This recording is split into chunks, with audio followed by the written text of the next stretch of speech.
My name is Praveen Anchal and today we will continue the part of climate, that is the class 9 geography lesson 4. So let's start this chapter. So here everyone, we were discussing about the geography lesson number 4, class 9, climate, and that is the continuation series. In the last chapter, in the last particular part, we have discussed about the introductory portion where we have where we were discussing about the basic particular introduction part, like what are the climate, what are the weather, what are the particular season, as well as we have also understood what are the factors which is affecting the climate. And today we will discuss even some more interesting topics. So let's start. This is the revision lecture.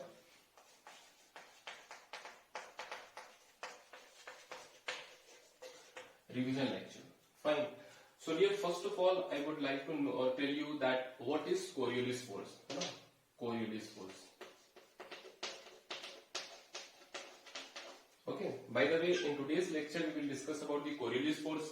We will discuss about the INSO. We will discuss about the jet stream.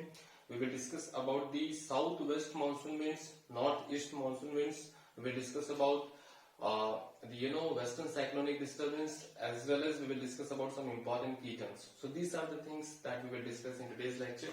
So let's start. First of all, there is the Coriolis force. So dear, Coriolis force is also known as Farrell's law. Okay, it is also known as Farrell's law. Fine. So let's discuss what is this Coriolis force. Basically, first very important point is Coriolis force is happening because of the Earth rotation. So here, for understanding Coriolis force, we have to make the diagram of Earth. So suppose this is our Earth, and we all know that Earth is rotating from west direction to east direction. This is east direction and this is what? West direction. So Earth is always rotating from west direction to east direction. This is the particular direction. Okay. Here we are making equator.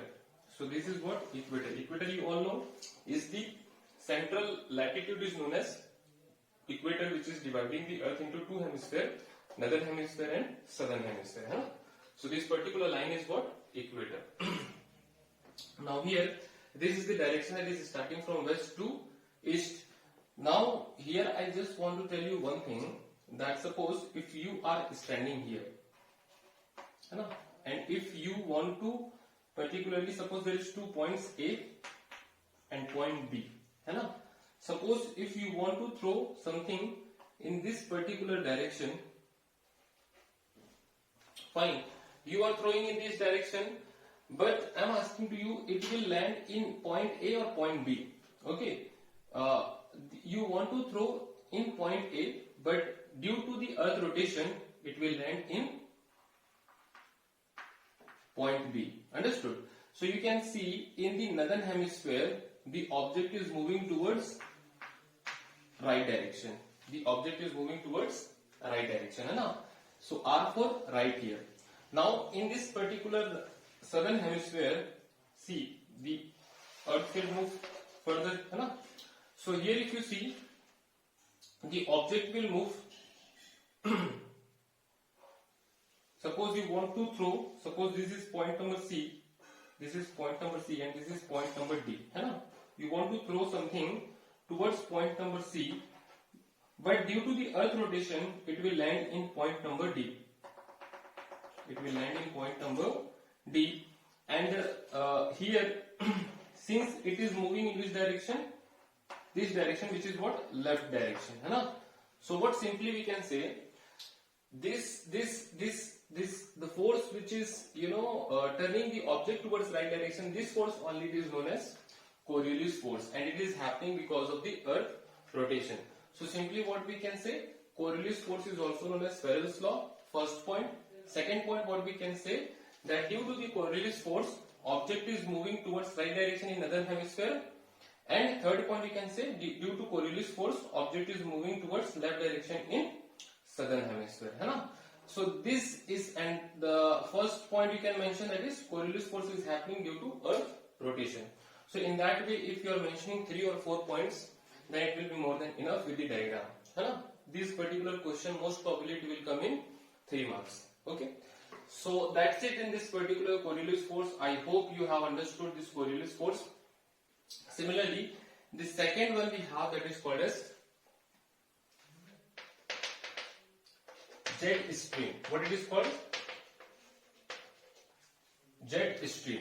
So let's understand what is jet stream. Here this Coriolis force you must remember, because later whatever topic is coming, in that topic this Coriolis force will be used very nicely. So you have to understand this concept very nicely. Now jet stream we will discuss. So see, jet means very fast, speedy, very fast. Stream is here. So what is the meaning of stream? Stream means the winds. Okay. So what we can say? Fast blowing winds are called as jet stream. What we can say? Fast blowing winds are called as jet stream. Now suppose if you want to move fast, you need wide channel. Channel means pathway. You need wide channel or narrow channel. So here the answer will be narrow channel. So here what is required? Narrow channel is required. Narrow channel. Okay. And these are found at great height. For example, 11,000 meter above the surface of the earth. 11,000 meter. Okay. Now one more thing is their speed varies from 110 to 184 kilometer per hour. Okay, so this many points you can mention in jet stream also. Fine. So since this is a revision lecture, we are not going into too much detail. So far we have completed about the Coriolis force and jet stream. In this two topic, if you still find any problem, any confusion, then you can ask me in the regular class. Okay. Now here, after this, we will discuss about INSO. What we will discuss? INSO. So let's rub the board first, and you can give the heading, that is INSO. I hope you have understood the all concept very nicely. You can give the heading INSO in your copy. Okay, INSO. So this will be the third topic. Fine. Third topic, INSO. So dear, if you will understand here, basically the INSO full form is, IN means what? Il Nino. Il Nino. Yeah. S means southern. And O means what? Oscillation. So basically it is known as El Nino Southern Oscillation. Understood? So first of all I will tell you that what is the meaning of El Nino. So El Nino basically it is warm ocean current. But it is warm ocean current. And these are not visible all the time. It is coming in the particular certain time only. Okay, El Nino is warm ocean current. And here this basically this El Nino word derived from the Spanish word which means baby Christ. Baby Christ. Okay.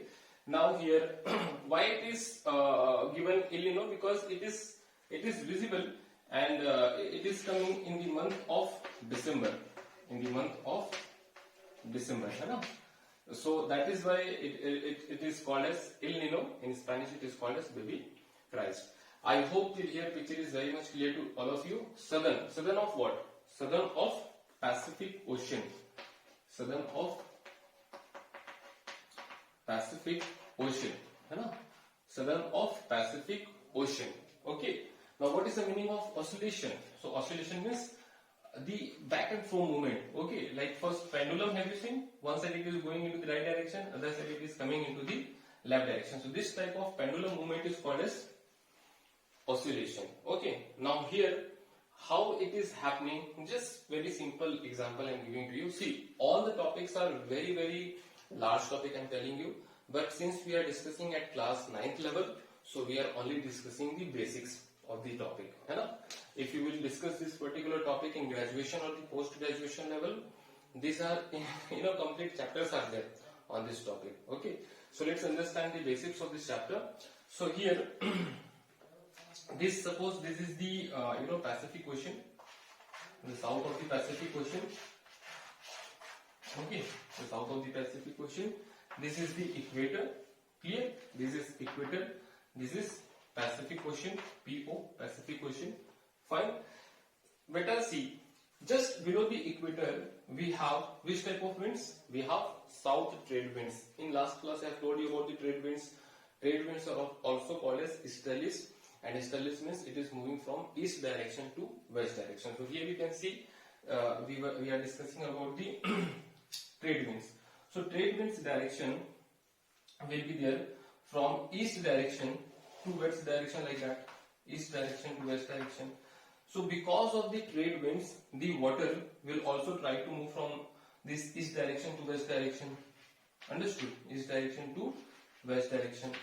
But I must tell you, the trade winds are not strong throughout the year. Okay? In some part of the year, it is becoming weak also. So when these trade winds are becoming weak, so again this water is coming into their original place.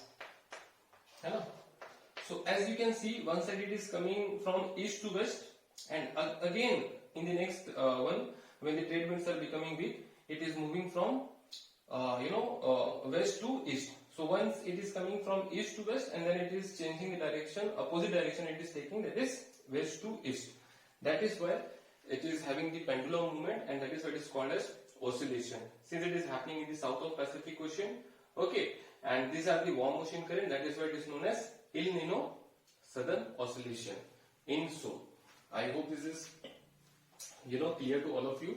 So far we have understood about the three basic topics, that is Coriolis force we have understood, the second one we have understood about the INSO, and the third one we have understood about the jet stream. Okay, now let us understand the next very important topic here that we have, that is monsoon.